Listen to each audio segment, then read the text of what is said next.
ચાલો આજે એક આપણે છોટાઉદેપુર જિલ્લો કવાંટ તાલુકો હાપેશ્વરમાં આપણે મહાદેવના દર્શન થઈ રહ્યા છે. તો આપણે સૌથી પહેલાં આપણે હર હર મહાદેવના દર્શન થઈ ચૂક્યા છે. આ હાપેશ્વરમાં મંદિર મહાદેવના દર્શન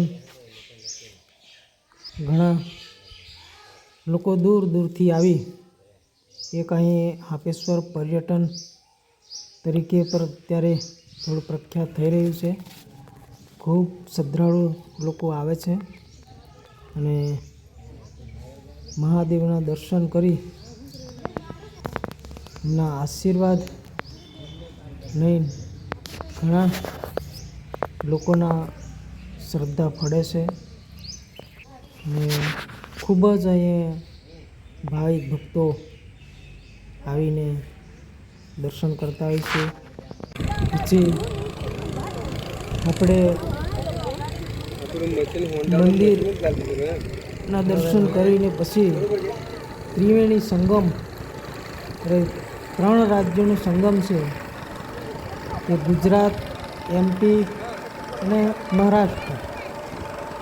તો અહીંયા નર્મદા નદી છે, ત્રણ રાજ્યની બોર્ડર છે. તો હાપેશ્વર એ ગુજરાતમાં છે. સામેના ડુંગર દેખાય છે MP છે અને જમણી સાઈડ જે નર્મદા વહીને જાય છે એ મહારાષ્ટ્રનો ભાગ લાગે છે. એક સુંદર બોટો પણ અહીંયા જે મંદિર પ્રાચીન મંદિર હાપેશ્વર મંદિર હતું એ ડૂબાણમાં ગયું હતું. અત્યારે મંદિર જોઈ શકાતું નથી, અત્યારે બધું પાણી જ પાણી છે. સામે કિનારે એ બાજુ મંદિર છે પણ અત્યારે કંઈ દેખાતું નથી.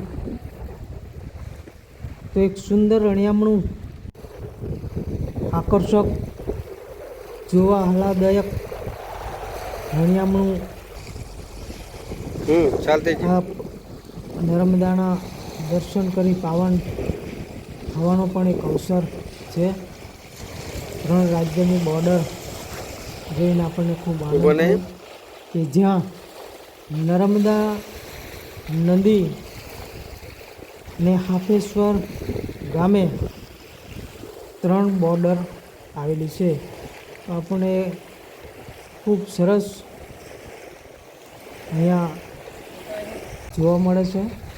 તો આવો નર્મદાનો દર્શનનો લાભ પણ લઈએ.